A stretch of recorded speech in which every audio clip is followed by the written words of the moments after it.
প্রিয় দর্শক, বিনোদন জগতের সকল খবর পেতে আমাদের চ্যানেলটি সাবস্ক্রাইব করে রাখবেন। মঙ্গলবার ছিল ঢাকাই সিনেমার তারকা জুটি শাকিব খান ও অপু বিশ্বাসের একমাত্র সন্তান আবরাম খান জয়ের জন্মদিন। এই বিশেষ দিনটি উদযাপন করতে বহুদিন পর এক হয়েছিলেন এই সাবেক দম্পতি। শাকিবের বাড়িতে আয়োজিত জমকালো অনুষ্ঠানে ছেলেকে নিয়ে কেক কাটেন তারা। এরপরে অপুর এক ফেসবুক পোস্টে উস্কে যায় তাদের পুনরায় এক হওয়ার গুঞ্জন।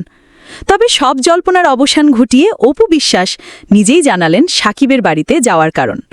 2017 সালে বিচ্ছেদের পর এই প্রথম আবরামের জন্মদিনে শাকিব খানের বাড়িতে গেলেন অপু বিশ্বাস। সেখানে জয়ের দাদা দাদি ও ফুফুর সঙ্গে আনন্দঘন পরিবেশে কেক কাটা হয়।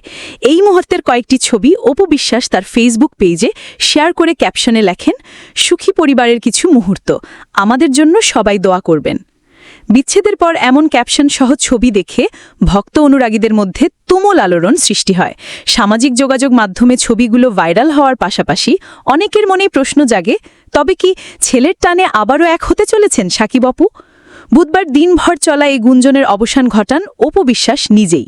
ভক্তদের কৌতূহল মেটাতে এক গণমাধ্যমকে তিনি জানান, শাকিবের বাড়িতে যাওয়ার মূল কারণ ছিল ছেলে আবরামকে তার দাদা দাদির ভালোবাসা দেয়া। অপু বলেন, আবরাম এখন দাদা দাদি বলতে পাগল, তাদের ছেড়ে কিছুই বোঝে না। দাদাও নাতিকে ছাড়া থাকতে পারেন না। ওদের এই সুন্দর সম্পর্কটার জন্যই আমি সেখানে গিয়েছিলাম। গিয়ে দেখি জয়ের ফুপু সবকিছু আয়োজন করে রেখেছেন। এরপর সবাই মিলে কেক কাটা হয়। এদিকে বুধবার সন্ধ্যায় ছেলে আবরাম ও পরিবারের সদস্যদের নিয়ে কলকাতার উদ্দেশ্যে উড়াল দিয়েছেন অপু। তিনি জানান, সামনে পূজা উপলক্ষে প্রয়াত বাবা মায়ের জন্য পিণ্ডি দিতেই তার এই সফর। পাশাপাশি আবরামের স্কুলও ছুটি থাকায় এই সুযোগটি কাজে লাগিয়েছেন।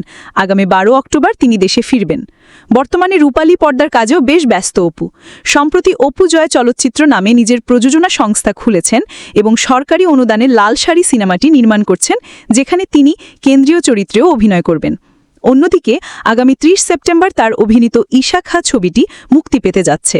তবে সফরের কারণে তিনি ছবির মুক্তিকালে দেশে থাকতে পারছেন না।